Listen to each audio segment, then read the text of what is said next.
Viewers, welcome to book. இன்றைய தமிழ் வகுப்புல 8th standard new Tamil புக்ல இயல் 6ல கொடுக்கப்பட்டிருக்கக்கூடிய புணர்ச்சி அப்படிங்கிற தலைப்பை தான் நம்ம விரிவா பார்க்க போறோம். நீங்க டிஎன்பிஎஸ்சிக்கு ப்ரிப்பேர் பண்ணிட்டு இருக்கீங்க அப்படின்னா இந்த புணர்ச்சிங்கிற தலைப்பு ரொம்பவே இம்பார்ட்டன்ட் ஆனது. மேம், நான் நியூ சிலபஸ்ல இந்த மாதிரி ஒரு வார்த்தையவே பார்க்கலையே, அப்புறம் எப்படி இது இம்பார்ட்டன்ட் அப்படின்னு கேட்டீங்கன்னா, நியூ சிலபஸ்ல உங்களுக்கு சேர்த்தெழுதுக இலக்கண பகுதியில பாத்தீங்க அப்படின்னா சேர்த்தெழுதுக பிரித்தெழுதுகன்னு ஒரு பகுதி கொடுத்திருப்பாங்க. இந்த பகுதியில நீங்க எந்த ஒரு பிழையும் இல்லாம ஸ்கோர் பண்ணும் அப்படின்னு நினைச்சீங்கன்னா அதற்கு புணர்ச்சி விதிகளானது தெரிஞ்சிருக்கணும். புணர்ச்சினா என்ன, புணர்ச்சி விதிகள்னா என்ன அப்படிங்கறது எல்லாமே தெரிஞ்சிருந்தா மட்டும்தான் இதை சரியா எழுத முடியும். இதற்கு ஒரு எக்ஸாம்பிளா நான் சொல்றேன். இப்போ வில் கூட்டல் கொடி அப்படிங்கறத எப்படி சேர்த்து எழுதுவோம்? வில் கூட்டல் கொடி சேர்த்து எழுதுன்னு கொடுத்துறாங்க. ஆப்ஷன்ல உங்களுக்கு வந்து வில் கொடியும் இருக்கு, விற்கொடியும் இருக்கு. இந்த ரெண்டுல எது சரி அப்படின்றாங்க. இதுல எது சரி அப்படின்னா விற்கொடிங்கிறது தான் சரி. வில் கூட்டல் கொடி வில் கொடி தானே மேம், எப்படி விற்கொடியா மாறுச்சு? இப்ப இதுதான் சரின்னா என்ன நடந்திருக்கு அப்படின்னா, இந்த இரண்டு சொற்களும் புணர்ந்துகிறது. சோ அப்படி புணரும் பொழுது அது மாற்றம் அடையும். அதுதான் வந்து புணர்ச்சி அப்படின்னு சொல்லுவோம். இதுதான் புணர்ச்சி விதிகள்ல கொடுத்திருப்பாங்க. சோ அப்ப புணர்ச்சி விதிகள் தெரிந்தால்தான் உங்களால சேர்த்து எழுதுகவை கிளியரா எழுத முடியும், மிஸ்டேக் இல்லாம. ஓகேங்களா? சோ இதற்காக தான் நீங்க கத்துக்கிறீங்க. இப்போ இதுல புணர்ச்சி அப்படிங்கிறதுக்கான ஒரு பேசிக் எக்ஸ்பிளனேஷன் தான் உங்களுக்கு இந்த 8th ஸ்டாண்டர்ட்ல கொடுத்திருப்பாங்க. இதுக்கு அடுத்து நீங்க 9th ஸ்டாண்டர்ட்லயும் இதே புணர்ச்சி விதிகள் கொடுத்திருப்பாங்க, 11th ஸ்டாண்டர்ட்லயும் கொடுத்திருப்பாங்க. இந்த 3 லெசனையும் நீங்க படிச்சிட்டீங்க அப்படின்னா உங்களுக்கு சேர்த்தெழுதுக பிரித்தெழுதுகளை வரக்கூடிய கன்ஃபியூஷன்ஸ் இருக்காது. 98% இருக்காது, ஒரு 2% இருக்கும். அது வந்து நம்ம எக்ஸ்ட்ரா பார்க்கணும். ஓகேங்களா? சோ இதுதான். அப்ப புணர்ச்சி அப்படின்னா என்னங்கிறத ஃபர்ஸ்ட் பார்க்கலாம். தமிழ் அமுதம். இப்போ தமிழ்ங்கிறது ஒரு வார்த்தை, அமுதம்ங்கிறது ஒரு வார்த்தை. இந்த ரெண்டு வார்த்தையும் சேர்த்து எழுத சொல்றாங்க. தமிழ் கூட்டல் அமுதம் என்ன அப்படின்னு கேக்குறாங்க. அப்ப நம்ம என்ன எழுதுவோம்? தமிழ் அமுதம் அப்படின்னு சொல்லுவோம். நம்ம சொல்லும் பொழுதும் பாருங்க, தமிழ் கூட்டல் அமுதம், அது சேர்த்து சொல்லுங்க, தமிழ் அமுதம் அப்படின்னு வருது. அப்ப இந்த இல்லு கூட்டல் லா எப்படி லாவா மாறுச்சு அப்படிங்கறதுதான் வந்து புணர்ச்சிங்கிறது, வேற ஒண்ணுமே கிடையாது. ஓகேங்களா? இதுல முதலில் வரும் உள்ள சொல்லை நிலைமொழி என்றும் அதனுடன் வந்து சேரும் சொல்லை வருமொழி என்றும் கூறுவர். அதாவது தமிழ் கூட்டல் அமுதம் அப்படின்னா இந்த முதல்ல இருக்கக்கூடிய தமிழ் அப்படிங்கிறது வந்து நிலைமொழி அப்படின்னு சொல்லுவாங்க. ஓகேங்களா?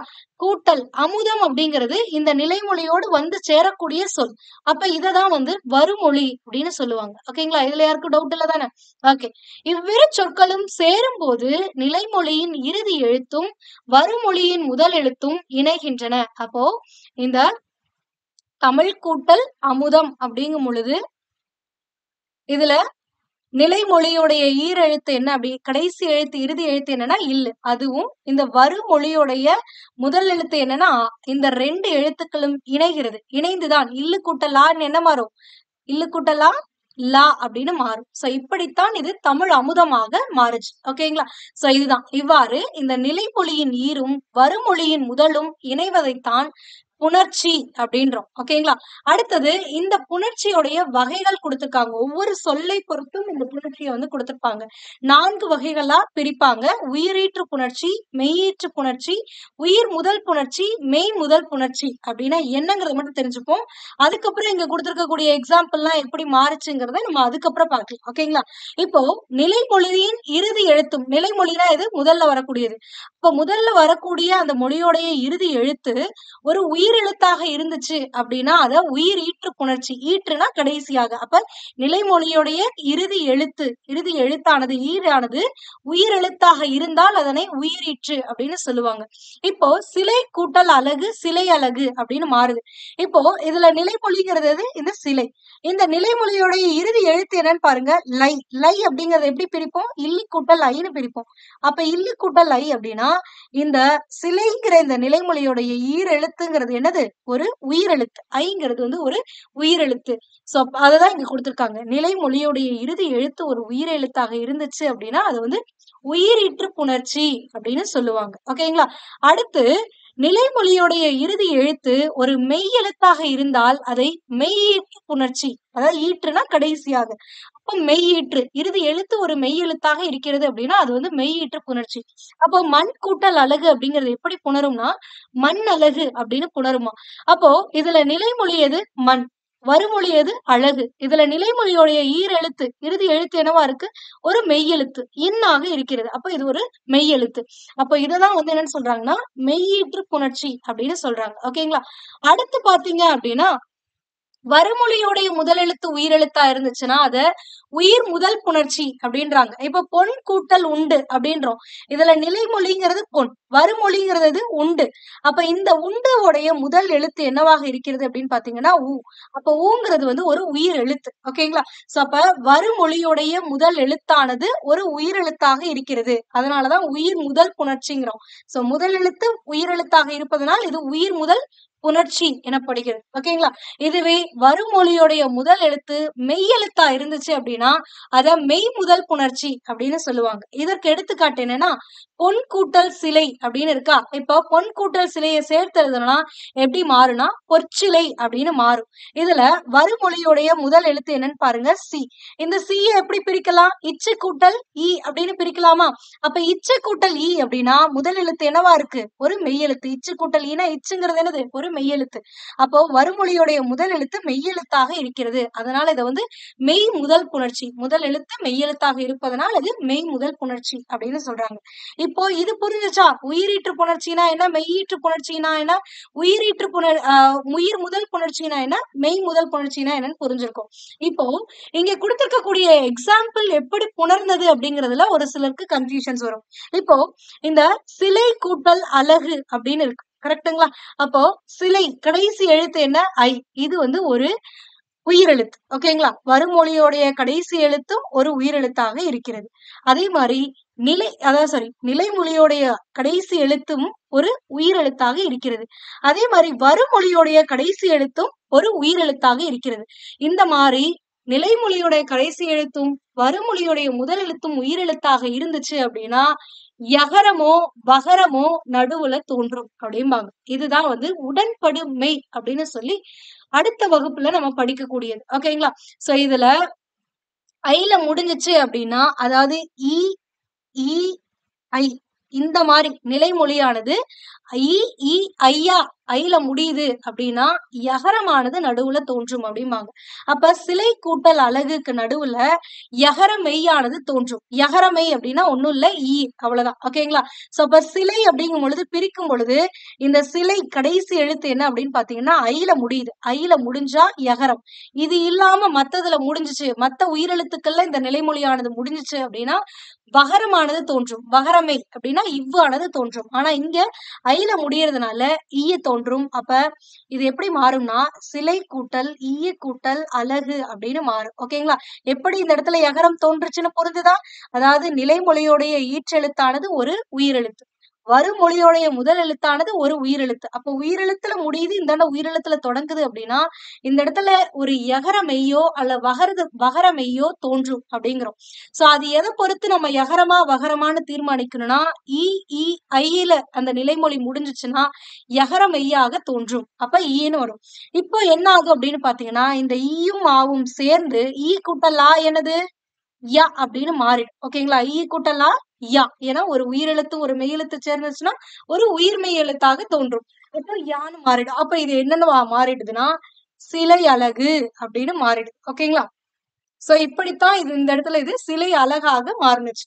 அடுத்தது இந்த இது வந்து ஒரு முதல் விதி. இதை நீங்க நோட் பண்ணி வச்சுக்கோங்க. இது குறித்து உங்களுக்கு அடிக்கடி கேட்பாங்க. இந்த மாதிரி எல்லாம் இருந்துச்சு அப்படின்னா ஈஸியா நம்ம போட்டுடலாம். ஓகேங்களா? அடுத்தது இரண்டாவதா பாருங்க இந்த எக்ஸாம்பிள் எப்படி வந்துச்சு அப்படிங்கறத பாக்கலாம். அதாவது நான் மெய்யீற்று புணர்ச்சியை பத்தி பேசல. மண் கூட்டல் அழகு எப்படி மண்ணழகாக மாறுச்சு அப்படிங்கறத வந்து சொல்ல போறேன். ஓகேங்களா?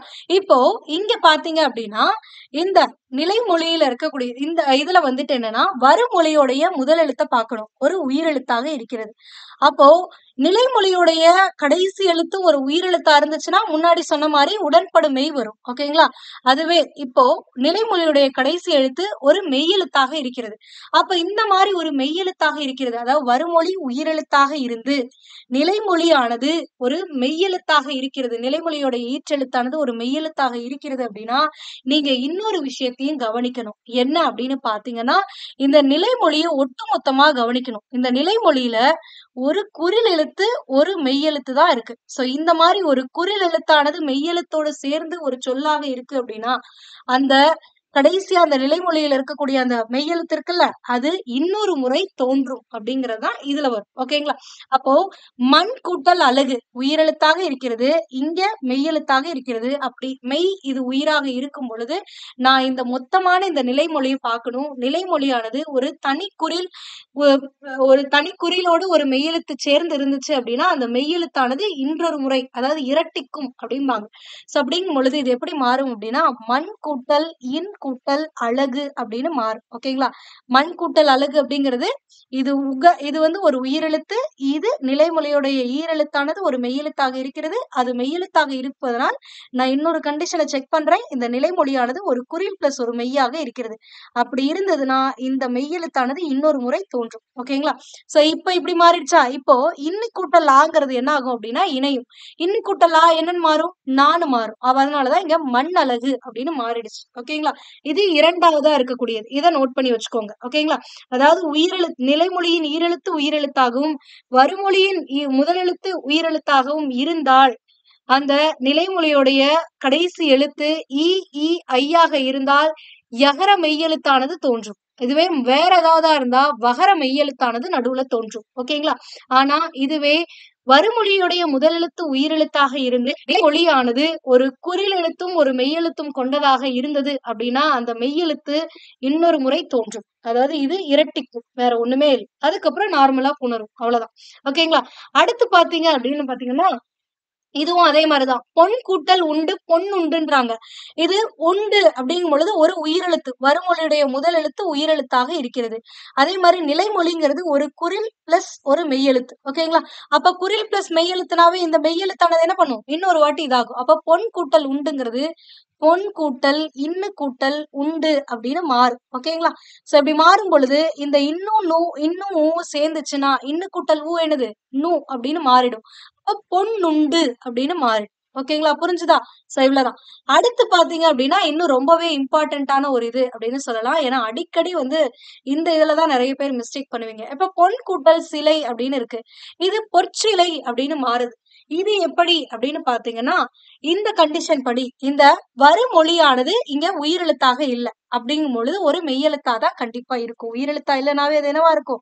ஒரு மெய்யெழுத்தாக இருக்கும். அது எப்படி மெய்யெழுத்தாக இருக்கும் அப்படின்னா, சீங்கிறத எப்படி பிரிப்போம்? இச்சு கூட்டல் ஈ அப்படின்னு தான் பிரிப்போம். அப்படிங்கும் பொழுது இது ஒரு மெய்யெழுத்தாகத்தான் ஆரம்பிக்கிறது. சோ இந்த மாதிரி இருக்கும் பொழுது, அதாவது வருமொழியோட முதல் எழுத்து உயிரெழுத்தாக இல்லாமல் இருக்கும் பொழுது, நீங்க அந்த வருமொழியோடைய முதல் எழுத்து எந்த வரிசையில வருதுன்னு பார்க்கணும்.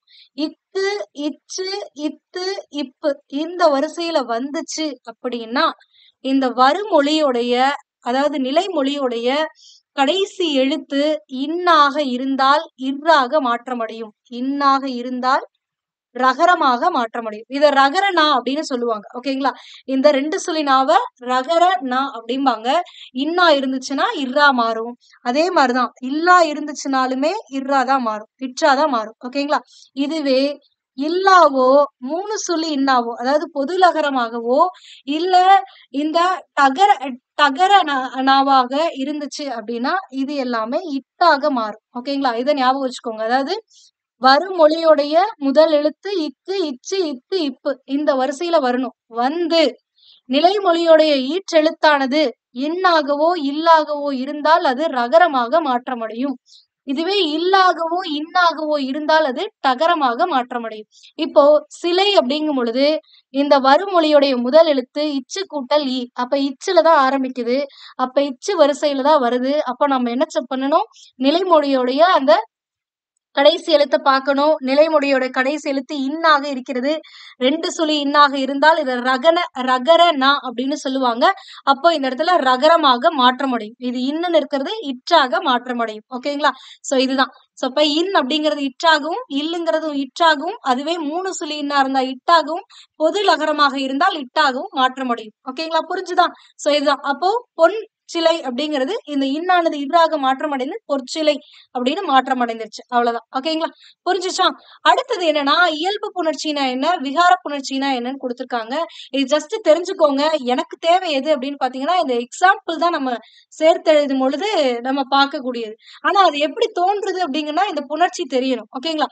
இப்போ இயல்பு புணர்ச்சினா என்ன, விகார புணர்ச்சினா என்னங்கிறத கொடுத்திருக்காங்க. நிலைமொழியும் வருமொழியும் எவ்வித மாற்றமும் இன்றி இணைவது இயல்பு புணர்ச்சி. அதாவது இப்ப தாய்மொழி அப்படிங்கிறதுல தாய் கூட்டல் மொழி தாய்மொழிங்கிறோம். இதுல தாய்ங்கிறது நிலைமொழி, மொழிங்கிறது தாய்ங்கிறது நிலைமொழி, மொழிங்கிறது என்னது வருமொழி. இப்ப இந்த ரெண்டும் சேரும் பொழுது இந்த இடத்துல எந்த ஒரு மாற்றமும் அடையவில்லை. இது எப்படி இருந்துச்சோ அப்படியே தாய் கூட்டல் மொழி தாய்மொழின்னு ஒரு புதிய எழுத்து தோன்றவில்லை, அல்லது இங்க ஆல்ரெடி இருந்த ஒரு எழுத்து மாற்றம் அடையவில்லை, ஒரு எழுத்து மறையவும் இல்லை. இந்த மாதிரி எதுவுமே இல்லாம அப்படியே இருக்கிறது இருக்கிற வாக்கிலேயே இருந்துச்சுன்னா இததான் இயல்பு புணர்ச்சி அப்படின்னு சொல்லுவாங்க. ஓகேங்களா? ஏன்னா இதுக்கு முன்னாடி நம்ம பார்த்தோம் பொன் கூட்டல் சிலை அப்படிங்கிறது இந்த ஒரு கண்டிஷன் செக் பண்ணோம். அப்ப இன்னுங்கிறது இற்றா மாறும், அப்ப பொற்சிலைன்னு மாறுச்சுன்னு. அப்ப இந்த இடத்துல இன்னுங்கிறது என்னவா மாறுச்சு, இற்றாக மாறுச்சு. ஆனா இங்க இந்த தாய் கூட்டல் மொழியில அந்த மாதிரி எந்த ஒரு மாற்றமும் அடையல, இயல்பாக இருக்கிற மாதிரியே இருக்குது. அதனால இதை இயல்பு புணர்ச்சி அப்படின்னு சொல்லுவோம். ஒருவேளை இந்த மாதிரி மாற்றம் அடைஞ்சிச்சு அப்படின்னா அதை விகார புணர்ச்சின்னு சொல்லுவோம். ஓகேங்களா? சோ அதான். அண்ட் இன்னொரு விஷயம், இங்க உடல் கூட்டல் ஓம்பல்னு ஒரு எக்ஸாம்பிள் கொடுத்திருக்காங்க. இதை சேர்த்து எழுதும் போது நம்ம எப்படி எழுதுவோம், உடல் ஓம்பல்னு எழுதுவோம். அப்போ இந்த இல்லும் ஓவும் சேர்ந்து இல்லு கூட்டல் ஓ என்னது லோ அப்படின்னு மாறும். சோ அப்ப உடல் ஓம்பல் அப்படின்னு மாறுச்சு. அப்ப இது இயல்பு புணர்ச்சியா அப்படின்னு கேட்டீங்கன்னா இது இயல்பு புணர்ச்சி தான். உடல் மேல் உயிர் வந்து ஒன்றுவது இயல்பு அப்படிம்பாங்க. அதாவது உடல் அப்படின்னா மெய்யெழுத்து, இந்த மெய்யெழுத்தை தான் உடல்னு சொல்லுவாங்க. உடல் மேல் ஒரு உயிரெழுத்து வந்து ஒன்றுகிறது, உயிரெழுத்துங்கிறது ஓ. அப்ப இந்த மெய்யெழுத்து மேல இந்த உயிரெழுத்து வந்து ஒன்றுவது இயல்புதான் அப்படின்றாங்க. ஏன்னா ஒரு மெய்யெழுத்தும் ஒரு உயிரெழுத்தும் சேர்ந்துதான் என்ன தோற்றுவிக்கும், உயிர்மெய் எழுத்தை தோற்றுவிக்கும். அப்படிங்கும் பொழுது இந்த உடல் மேல் உயிர் வந்து தோன்றுவது அப்படிங்கிறது ஒரு இயல்புதான். அப்போ இதுவும் என்ன அப்படின்னு பாத்தீங்கன்னா இயல்பு புணர்ச்சி தான். இது நிறைய பேர் என்ன பண்ணிடுவாங்கன்னா இல்லு கூட்டல் ஓ சேர்ந்து லோவா மாறிடுச்சே மேம், அப்ப இது இயல்பு புணர்ச்சி இல்ல மாற்றம் அடைஞ்சிருக்கு அப்படிம்பீங்க. இது மாற்றம் அடையவில்லை. ஓகேங்களா? ஒரு உயிரெழுத்தும் ஒரு மெய்யெழுத்தும் சேர்வது உயிரெழுத்தாக மாறுகிறது அப்படின்னா அது மாற்றம் கிடையாது. அது வந்து ஒரு இயல்பான விஷயம் தான். ஒரு உடல் மேல் வந்து ஒரு உயிர் வந்து ஒன்றுவதுங்கிறது ஒரு இயல்பான காரியம் தான். ஓகேங்களா? அதனால இது இயல்பு புணர்ச்சியில தான் வரும் இந்த உடல் கூட்டல் ஓம்பல்ங்கிறது. ஓகேங்களா? அப்ப விகார புணர்ச்சினா என்ன அப்படின்னா இரண்டு சொற்கள் இணையும் பொழுது நிலை மொழியிலோ அல்லது வருமொழியிலோ அல்லது இரண்டிலுமோ மாற்றங்கள் நிகழுமாயின் அது விகார புணர்ச்சி அப்படின்னு சொல்லுவாங்க. இந்த விகார புணர்ச்சிய 3 வகையா பிரிப்பாங்க. ஒண்ணு தோன்றல் விகாரம், இன்னொன்னு திரிதல் விகாரம், இன்னொன்னு கெடுதல் விகாரம். ஃபர்ஸ்ட் இந்த தோன்றல், திரிதல், கெடுதல் அப்படின்னா என்னன்னு மட்டும் நான் சொல்றேன். அதுக்கப்புறமா இங்க கொடுத்திருக்கக்கூடிய எக்ஸாம்பிள்ல முன்னாடி பார்த்தோம்ல இந்த மாதிரி எப்படி மாறுச்சுங்கிறத நான் சொல்றேன். ஓகேங்களா? இப்போ ஒரு நிலைமொழியும் வருமொழியும் இணையும் பொழுது புதிதாக ஒரு எழுத்து தோன்றுச்சு அப்படின்னா அததான் தோன்றல் விகாரம் அப்படிம்பாங்க. இப்ப தமிழ் கூட்டல் தாய் அப்படிங்கும் பொழுது இதை சேர்த்து எழுதும் பொழுது தமிழ் தாய்னு மாறுது. அப்போ இந்த இடத்துல இத்து அப்படிங்கிற ஒரு எழுத்தானது தோன்றுகிறது. அப்போ இந்த இரண்டு சொற்கள் இணையும் பொழுது ஒரு புதிய எழுத்து தோன்றுகிறது. அதனால இது வந்து தோன்றல் விகாரம் அப்படின்னு சொல்லுவாங்க. ஓகேங்களா? இதுவே நிலைமொழியும் வருமொழியும் இணையும் பொழுது, நிலைமொழினா முதல்ல இருக்கிறது, வருமொழினா இரண்டாவதா இருக்கிறது. ஓகேங்களா? நிலைமொழியும் வருமொழியும் இணையும் பொழுது ஒரு எழுத்து வேற ஒரு எழுத்தாக மாறுவது திரிதல் விகாரம் அப்படின்றாங்க. இதுல வில் கூட்டல் கொடி அப்படிங்கிறது எப்படி மாறுகிறது அப்படின்னா விற்கொடின்னு மாறுது. அப்ப இந்த இல்லானது என்னவா மாற்றம் அடைஞ்சிருக்கு, இற்றாக மாற்றம் அடைகிறது. சோ அப்ப ஒரு எழுத்து இன்னொரு எழுத்தாக மாற்றம் அடைந்திருக்கு. சோ இந்த மாதிரி ஒரு எழுத்து வேறொரு எழுத்தா மாறுனுச்சு அப்படின்னா அத திரிதல் அப்படின்னு சொல்லுவாங்க. இததான் வந்து திரிதல் விகாரம் அப்படின்னு குறிப்பிடுறாங்க. ஓகேங்களா? அடுத்தது நிலைமொழியும் வருமொழியும் இணையும் போது ஒரு எழுத்து மறைவது கெடுதல் விகாரம் எனப்படும்.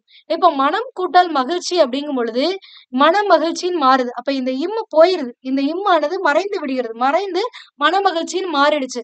சோ அப்ப இந்த மாதிரி ஒரு எழுத்து மறைந்தது அப்படின்னா அதை கெடுதல் அப்படின்னு சொல்லுவாங்க. ஓகேங்களா? சோ இதுதான். அப்ப விகாரம் ஆனது 3 வகைப்படும்: தோன்றல், திரிதல், கெடுதல். ஓகேங்களா? சோ இதுல தோன்றல் அப்படின்னா புதிதாக ஒரு எழுத்தானது தோன்றும். இதுவே திரிதல் அப்படின்னா ஒரு எழுத்து இன்னொரு எழுத்தாக மாற்றம் அடையும். இதுவே கெடுதல் அப்படின்னா ஒரு எழுத்தானது மறைந்து விடும். ஓகேங்களா? இது புணர்ச்சிக்கான அந்த வகைகளை நம்ம சொன்னோம்.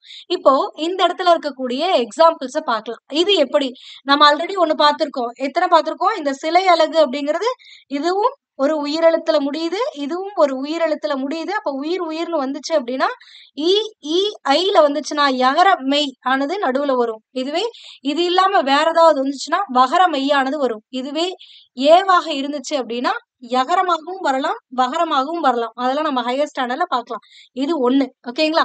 அடுத்து 2வதா என்ன பார்த்தோம்? வருமொழியுடைய முதல் எழுத்து ஒரு உயிரெழுத்தாக இருந்து நிலைமொழியானது ஒரு குறிலும் ஒரு மெய்யெழுத்தும் சேர்ந்தது போல இருந்துச்சு அப்படின்னா அந்த மெய்யெழுத்தானது இன்னொரு முறை இந்த இடத்துல வரும். சோ அப்ப இது இரட்டிக்கும். ஓகேங்களா? இது ஒரு வகையானது. ஓகேங்களா? 2 பார்த்திருக்கோம். அடுத்து 3வதா எப்படி புணரும் அப்படிங்கறத பார்த்திருக்கோம்னா இந்த மாதிரி வருமொழியுடைய முதல் எழுத்தானது இக்கு, இச்சு, இத்து, இப்பு இந்த வரிசையில வந்து நிலைமொழியுடைய ஈரெழுத்தானது இறுதி எழுத்தானது இன்னாகவோ இல்லாகவோ இருந்தால் இற்றாகவும் லகரமாகவும் 3 சுழி இன்னாக அதாவது தகர நாகமாகவும் இருந்துச்சு அப்படின்னா இட்டாகவும் மாற்றமடையும். இது 3வது. ஓகேங்களா? இந்த 3 பார்த்திருக்கோம். அடுத்து இங்க பார்க்க போறோம். இதுவும் அதேதான். ஆனா இது வந்து கொஞ்சம் மாற்றம் அடையும். தமிழ் கூட்டல் தாய் எப்படி நடுவுல இத்து வந்துச்சு அப்படின்னா இந்த தோன்றல் விகாரம் அப்படிங்கிறது உங்களுக்கு புரியணும்னா நீங்க ஃபர்ஸ்ட் எதை பார்க்கணும் அப்படின்னா வல்லினம் மிகும் இடங்கள் என்ன அப்படிங்கறத நீங்க பார்க்கணும். இது வந்து ஒரு தலைப்பாவே நம்மளுக்கு ஸ்கூல் புக்ல கொடுத்திருப்பாங்க. இதே 8th ஸ்டாண்டர்ட்ல கொடுத்திருப்பாங்க. வல்லினம் மிகும் இடம் அப்படின்னா என்ன அப்படிங்கறது வல்லினம்லாம் எங்கெங்கெல்லாம் வல்லினம் மிகும் அப்படிங்கறது தெரிஞ்சிருக்கணும். நான் உங்களுக்கு இந்த இடத்துல ஜென்ரலா நான் சொல்றேன். வல்லினம் அப்படின்னா என்ன சொல்லுவோம்? கசட தபர வல்லினம் அப்படிம்போம். எரள வளல இடையினம் ஞனன நமன மெல்லினம் அப்படின்னு சொல்லுவோம். அதாவது வல்லினமானது மார்பிலிருந்து தோன்றும் அப்படிம்பாங்க. ஏன்னா கா சா டா தா பா ரா இதெல்லாம் சொல்லும் போது உங்களுடைய நெஞ்சு பகுதியில ஒரு அழுத்தத்தை நீங்க உணரலாம். ஓகேங்களா? சோ அதனாலதான் இது மார்பிலிருந்து தோன்றக்கூடியது அப்படிங்கிறோம். அதுவே எரல வளல அப்படிங்கும் பொழுது உங்களுடைய கழுத்து பகுதியில ஒரு அழுத்தத்தை உணர்வீர்கள். சோ அதனால இந்த இடையினமானது கழுத்திலிருந்து தோன்றும் அப்படிம்பாங்க. அடுத்தது ஞனன நமன அப்படிங்கும் பொழுது உங்களுடைய மூக்கு அந்த மேல் அன்னப்பகுதியிலிருந்து உங்களுக்கு தோன்றும். சோ அதனால மூக்கிலிருந்து தோன்றக்கூடியதுதான் மெல்லினம் அப்படிம்போம். ஓகேங்களா? இதுல இந்த வல்லினத்துல கசட தபர வல்லினம்ங்கிறல்ல இதுல கா சா தா பா அதாவது டா ராவை மட்டும் விட்டுருங்க. ஓகேங்களா? இது இல்லாம கா சா தா பா இதுல வந்துச்சு அப்படின்னா சோ இந்த மாதிரி வல்லின எழுத்துக்கள் நிலைமொழியோடைய முதல் எழுத்தாக வந்தது அப்படின்னா இதுல இந்த ஒரு மெய் எழுத்தானது அந்த இடத்துல மிகும். அததான் வல்லினம் மிகும் அப்படின்னு சொல்லுவாங்க. இப்போ தமிழ் கூட்டல் தாய் அப்படிங்கும் பொழுது இந்த வருமொழியோடைய முதல் எழுத்து என்னது? தா. சோ தாங்கிறத எப்படி நம்ம பிரிப்போம்? இத்து கூட்டல் ஆ நம்ம ஆல்ரெடி சொன்னோம். இக்கு, இச்சு, இத்து, இப்பு இந்த 4ல ஏதாவது ஒண்ணு வருமொழியுடைய முதல் எழுத்தாக வந்தது அப்படின்னா நீங்க இது என்ன பண்ணணும் அப்படின்னு பாத்தீங்கன்னா அந்த எழுத்து அந்த மெய் எழுத்தானது மறுபடியும் இங்க மிகும். அவ்வளவுதான். வேற ஒண்ணுமே இல்லை. ஓகேங்களா? சோ அப்ப தமிழ் கூட்டல் தாய் தமிழ் தாய் அப்படின்னு வந்துரும். ஓகேங்களா? புரியுதா? இங்க இத்து கூட்டல் ஆன்னு பிரியும். அப்ப இந்த இடத்துல இத்து வரிசையில தான் இந்த வருமொழியானது வருகிறது. அப்படிங்கும் பொழுது இந்த இடத்துல வல்லினமானது மிகும். ஓகேங்களா? இதை பத்தி நம்ம டீட்டெயில்டா அடுத்த லெசன்ஸ்ல பார்க்கலாம். இப்போதைக்கு இதை மட்டும் தெரிஞ்சுக்கோங்க. இக்கு, இச்சு, இத்து, இப்பு வருது அப்படின்னா நடுவுல ஒரு வல்லினமானது தோன்றும். இங்க இத்து கூட்டல் ஆனா இத்து வரும். அதுவே இச்சு கூட்டல் ஆ சான்னு மாறி இருந்துச்சுன்னா இச்சுங்கிறது வந்து வரும். ஓகேங்களா? சோ அடுத்து பாத்தீங்க அப்படின்னா இந்த வில் கூட்டல் கொடியானது விற்கொடியாக மாறுனுச்சு. இது நம்ம ஆல்ரெடி பார்த்ததுதான். இந்த பொன் கூட்டல் சிலை எப்படி பாடணுமோ அதேதான். இக்கு, இச்சு, இத்து, இப்பு இந்த வரிசையில வருதான்னு பார்க்கணும். ஆமா வருது. கோ அப்படிங்கிறது இக்கு கூட்டல் ஓங்கிறது தான் கோன்னு வரும். அப்ப இக்கு வரிசையில வருது. அப்ப வருமொழியானது இக்கு வரிசையில வருது. அப்ப வருமொழி இக்கு வரிசையில வந்துருச்சு. அதாவது இந்த வல்லின இதுல வந்துருச்சு அப்படின்னா நிலைமொழியுடைய ஈற்றெழுத்தை பார்க்க வேண்டும். ஈற்றெழுத்தானது இல்லாகவோ இன்னாகவோ இருந்தால் இற்றாக திரியும். இதுவே இல்லாகவும் இன்னாகவும் இருந்தால் 3 சொல்லி இன்னாகவும் இருந்தால் இட்டாக மாறும். ஓகேங்களா? இங்க இல்லாக இருப்பதனால் இது இற்றாக மாறுகிறது. அப்ப விற்கொடி அப்படின்னு மாறிடுச்சு. ஓகேங்களா? புரிஞ்சுதா? இதுவே மண் பாண்டம் அப்படின்னு இருக்குன்னு வச்சுக்கோங்களேன். மண் கூட்டல்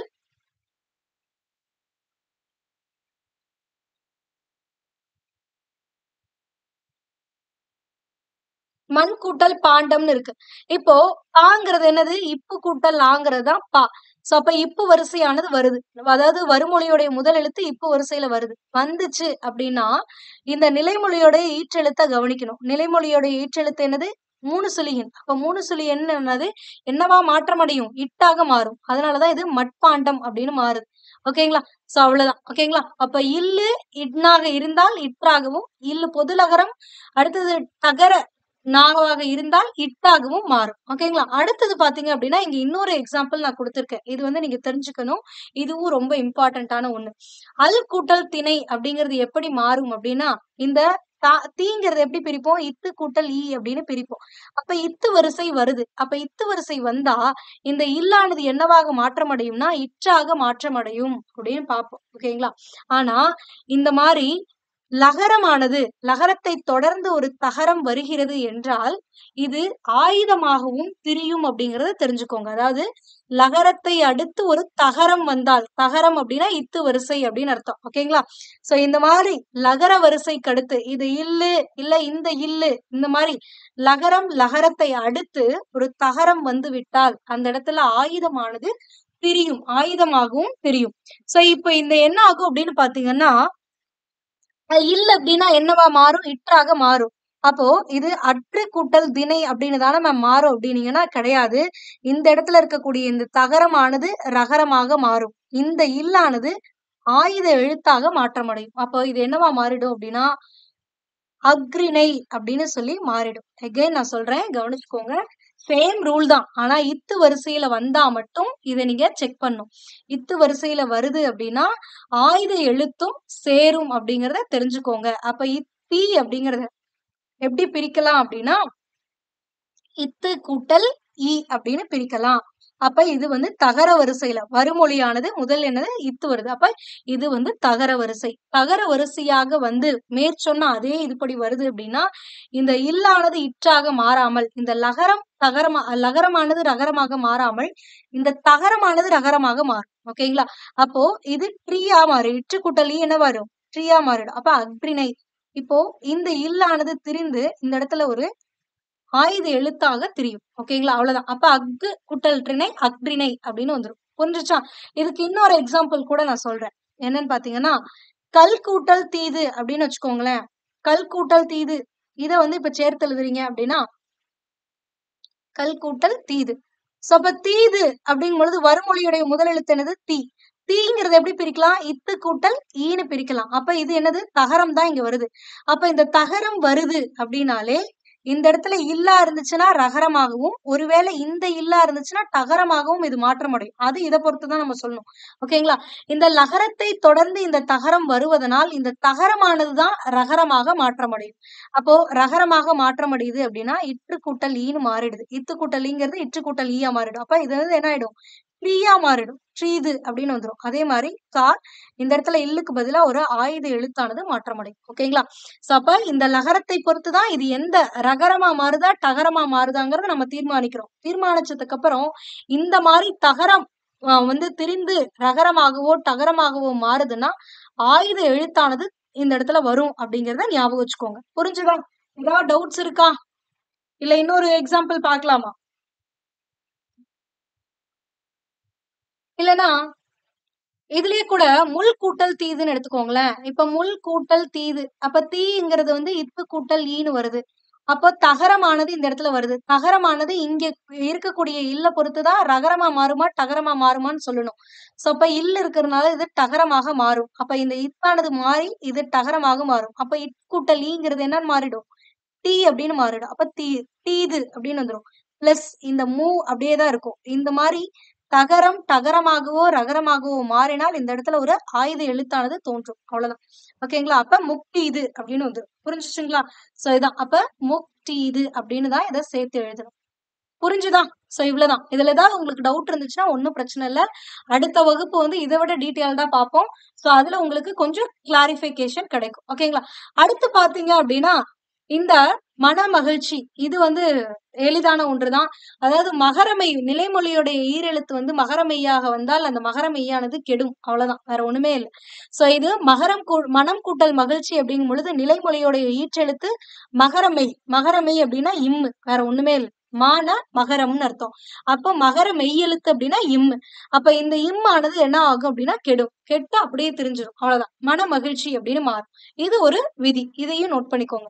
இப்போ இந்த மாதிரி இரண்டு சொற்கள் இணையும் பொழுது ஒரு விகாரம் தான் நடக்கணுமா? தோன்றல் விகாரம் மட்டும்தான் நடக்கணுமா? இல்ல திரிதல் விகாரம்னா ஒண்ணுதான் நடக்கணுமா? இல்ல கெடுதல் விகாரம் இப்படி ஏதாவது ஒண்ணுதான் ரெண்டு எழுத்துக்கள், ரெண்டு சொற்கள் சேரும் பொழுது நடக்குமா அப்படின்னா கிடையாது. ஒரு விகாரம் மட்டும் நடக்காது, ஒன்றுக்கு மேற்பட்ட விகாரங்களும் நடக்கலாம் அப்படின்றாங்க. சோ அதற்கு இங்க ஒரு எடுத்துக்காட்டு கொடுத்திருக்காங்க. நாடகம் கூட்டல் கலை. நாடக கலைன்னு எப்படி மாறுச்சுன்னா, ஃபர்ஸ்ட் நாடகம் கூட்டல் கலைன்னு இருக்கா, நம்ம ஆல்ரெடி சொல்லியிருக்கோம். ஒரு நிலைமொழியோடைய ஈற்றெழுத்து மகரமெய் இருந்தால் அதானது கெடும் அப்படின்னு சொல்லி. அப்போ கெடுதல் விகாரத்தின்படி ஒரு எழுத்து மறைந்து போகிறது. கெடுதல் விகாரத்தின்படி இது எப்படி மாறும் அப்படின்னா, நாடக கூட்டல் கலைன்னு மாறும். ஓகேங்களா? அடுத்து என்ன ஆகும் அப்படின்னு பாத்தீங்கன்னா, இந்த வருமொழியோடைய முதல் எழுத்து பார்க்கணும். ஒரு வல்லின எழுத்து. அதாவது இக்கு, இச்சு, இத்து, இப்பு வரிசையில வரக்கூடியது. சோ அப்ப இக்கு வரிசையில தான் கா வரும். இக்கு கூட்டல் லா தான் என்னது? கா. அப்போ இந்த வருமொழியுடைய முதல் எழுத்தானது ஒரு வல்லினம். வல்லினம் எழுத்தாக வந்தது. வல்லின எழுத்தான இக்கு, இச்சு, இத்து, இப்பு இந்த வரிசையில வரதுனால இந்த இடத்துல நடுவுல வந்து ஒரு மெய்யெழுத்தானது மிகும். எப்படி தமிழ் கூட்டல் தாய்க்கு இத்து வந்துச்சோ அந்த மாதிரி இங்க நாடக கூட்டல் கலைக்கு இக்கானது நடுவுல வரும். ஏன்னா இங்க இக்கு இருந்துச்சுன்னா இங்க இக்கு வரும். ஓகேங்களா? இங்க தமிழ் தாய்ங்கும் போது தாய்ங்கிறது தாங்கிறத வந்து இத்து கூட்டல் லான்னு பிரிக்கிறோம். அதனால இந்த இடத்துல இத்து மிகுந்துச்சு.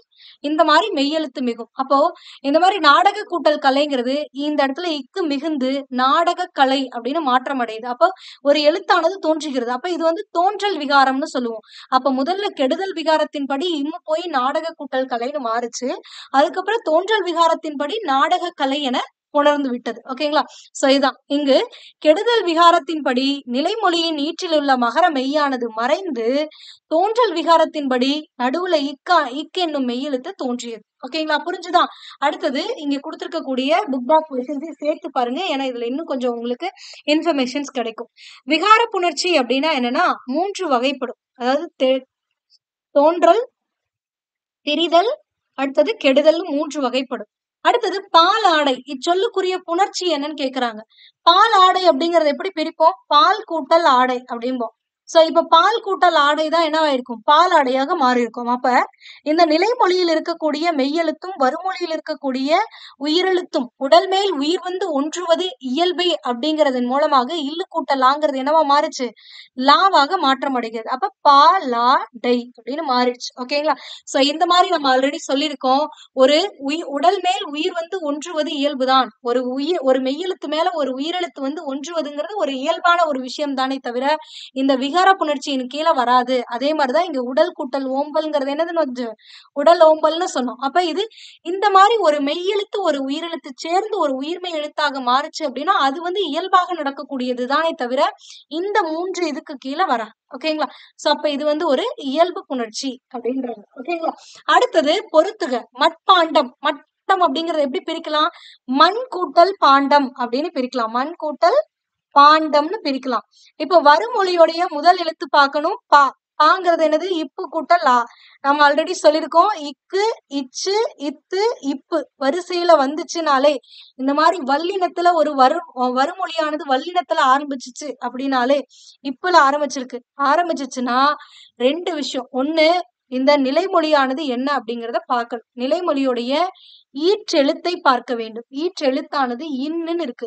அப்ப இன்னு அப்படின்னு இருந்துச்சு. அதாவது வருமொழியின் முதல் எழுத்தானது இக்கு, இச்சு, இத்து, இப்பு இந்த வரிசையில வந்து நிலைமொழியின் ஈற்றெழுத்தானது இன்னாக இருந்தால் இது இட்டாக திரியும் அப்படின்னும். சோ அப்ப இது மட்பாண்டம் அப்படின்னு மாறும். அப்ப இன் அப்படிங்கிறது இட்டாக மாற்றம் அடைகிறது. அப்ப திரிகிறது அப்படின்னு அர்த்தம். அப்ப இது என்னது? திரிதல் விகாரம். அடுத்தது மரவேர். மரவேர் அப்படிங்கறத எப்படி பிரிப்போம்? மரம் கூட்டல் வேர்னு பிரிப்போம். அப்ப மரம் கூட்டல் வேறுங்கும் பொழுது நிலைமொழியுடைய ஈற்றெழுத்து மகர மெய்யெழுத்தாக இருந்தால் இது மறைந்து விடும். அவ்வளவுதான். சோ அப்ப இது மறைந்து விடுகிறது. மறைந்து விடுதல் அப்படிங்கிறது கெடுதல் விகாரம் அப்படிம்போம். சோ அப்ப மர கூட்டல் வேர் மரவேர். அப்ப மரவேர்ங்கிறது என்னது? ஒரு கெடுதல் விகாரம். இந்த இடத்துல இம்மானது மறைந்து விடுகிறது. மறைந்தால் ஒரு எழுத்து மறைந்தது அப்படின்னா அதனை கெடுதல் விகாரம் அப்படின்னு நம்ம சொல்லுவோம். ஓகேங்களா? இங்க கொடுத்திருக்கோம். ஞாபகம் இருக்குல்ல? அடுத்தது பாத்தீங்க அப்படின்னா மணிமுடி. மணிமுடியை எப்படி பிரிப்போம்? மணி கூட்டல் முடி. அவ்வளவுதான். அப்ப மணி கூட்டல் முடி மணிமுடின்னு வருது. இந்த இடத்துல ஒரு எழுத்து தோன்றவும் இல்லை, ஒரு எழுத்து திரியவும் இல்லை, ஒரு எழுத்து கெடவும் இல்லை. இயல்பாக இருக்கிறது. அப்ப எப்படி இருந்துச்சோ அப்படியே இருக்கு. அப்ப இயல்பாக இருந்தால் இதனை இயல்பு புணர்ச்சி அப்படின்னு சொல்லுவாங்க. அடுத்தது கடைத்தெரு. கடைத்தெருவை எப்படி பிரிக்கலாம்? கடை கூட்டல் தெரு அப்படின்னு பிரிக்கலாம். சோ அப்ப கடை கூட்டல் தெரு அப்படிங்கும் பொழுது இந்த தெரு தே அப்படிங்கிறது வந்து இத்து கூட்டல் ஏன்னு சொல்லுவோம். இத்து அப்படிங்கிறது வந்து ஒரு வல்லினம். இந்த மாதிரி வல்லினமாக வந்திருந்து அப்படின்னா இந்த கடைசி எழுத்தை தான் பார்ப்போம். பார்த்தோம்னா இல்லாகவோ இன்னாகவோ மூணு சொல்லி இன்னு இல்லைன்னா பொது லகரமாகவோ இருந்தால்தான் இந்த மாதிரி திரியும். ஓகேங்களா? இல்ல அப்படின்னா இந்த இடத்துல ஒரு வல்லினமானது ஒரு வல்லின மெய்யானது மிகும் அப்படிம்பாங்க. அவ்வளவுதான். சோ அப்ப இங்க வல்லினம் என்னது? இத்து தானே. இத்து வரிசையில தானே வந்துச்சு. அதே வல்லின மெய் தான் இந்த இடத்துல நடுவுல தோன்றும். அப்ப கடை கூட்டல் தெரு கடை தெரு அப்படின்னு மாறுபடும். ஓகேங்களா? அப்ப இந்த இடத்துல இத்தானது தோன்றுகிறது. அப்ப இது தோன்றல் விகாரம். மறுபடியும் சொல்றேன். இக்கு இச்சு இத்து இப்பு வரிசையில ஒரு வருமொழி ஆரம்பிக்குது அப்படின்னா நீங்க நிலைமொழியை செக் பண்ணும். நிலைமொழியோடைய ஈற்றெழுத்த பாருங்க. இல்லு இல்லா இருந்தா இட்டாகவும் இற்றாகவும் மாறுபடும். இன்னு இன்னாக இருந்தாலும் இற்றாகவும் இட்டாகவும் மாறுபடும். அதை விட்டுருங்க. ஒருவேளை அந்த மாதிரி வராம வேற ஏதாவது ஒரு எழுத்துக்கள் வந்துச்சு அப்படின்னா இந்த வல்லின எழுத்தோடைய மெய்யெழுத்து நடுவுல வரும் அப்படிங்கறத மட்டும் ஞாபகம் வச்சுக்கோங்க. அவ்வளவுதான். சோ இவ்வளவுதான். ஆல்மோஸ்ட் உங்களுக்கு பிரித்தெழுதுக சேர்த்தெழுதுகளை மோஸ்ட் ஆஃப் த டைம் இந்த ரூல்ஸை பேஸ் பண்ணி தான் வரும். இங்க இன்னைக்கு வந்து ஒரு எத்தனை ரூல் பார்த்திருக்கோம்? இந்த சிலை அழகு ஒரு ரூலு, மண் கூட்டல் அழகு ஒரு ரூலு, இந்த பொற்கூட்டல் சிலை இந்த இது ஒண்ணு, அடுத்தது இது இல்லாம இந்த வல்லினம் மிகக்கூடியது இது ஒண்ணு 4, அது இல்லாம மகரமை நீங்கக்கூடியது 5. சோ மொத்தமா ஒரு 5 விதிகள் பார்த்திருக்கோம். இந்த 5 விதிகளானது சேர்த்தெழுதுகளை அடிக்கடி உங்களுக்கு பயன்படக்கூடியது. ஓகேங்களா? புரிஞ்சுதா? இதுல ஏதாவது டவுட்ஸ் இருந்துச்சு அப்படின்னா அதை மறக்காம கமெண்ட் பண்ணுங்க. அதுக்கான எக்ஸ்பிளனேஷனை நான் அடுத்த வகுப்புல கொடுக்குறேன். அடுத்த வகுப்புல 9th ஸ்டாண்டர்ட்ல கொடுத்திருக்கக்கூடிய புணர்ச்சி விதிகளை பத்தி நம்ம பார்க்கலாம். அதுல இன்னும் கொஞ்சம் எக்ஸ்ட்ரா கொடுத்திருப்பாங்க. ஓகேங்களா? For more videos, stay tuned with BA Book. Thank you.